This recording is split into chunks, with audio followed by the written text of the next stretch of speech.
বাংলাদেশে শুরু হচ্ছে নির্বাচনমুখী রাজনীতি এবং তারই ধারাবাহিকতায় দেখতে পাচ্ছি যে আমরা বিএনপি সহ অন্যান্য দলগুলো এক ধরনের প্রস্তুতি শুরু করেছে ইতিমধ্যে। আর বিএনপির চেয়ারপারসন বেগম খালেদা জিয়া যিনি লন্ডনে রয়েছেন এই মুহূর্তে চিকিৎসার জন্য, তিনিও দেশে আসছেন বলে আজকের গণমাধ্যমগুলো খবর দিচ্ছে।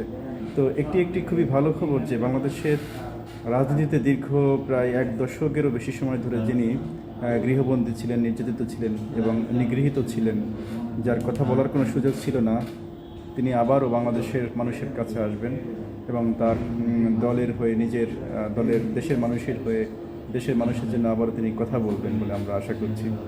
তো এটি হচ্ছে যে বাংলাদেশে ফ্যাসিবাদের পতনের পরে রাজনীতির যে পথ পরিক্রমা এবং যে পরিবর্তন, সেই পরিবর্তনে বাংলাদেশের মানুষ আবারও বিএনপির এই নেত্রী, সাবেক 3 বারের প্রধানমন্ত্রী, তার মুখ থেকে দেশ গড়া এবং দেশকে রক্ষা করার যে বার্তা শোনার আশা করছে, সেটি আবার তারা শুনতে পাবে।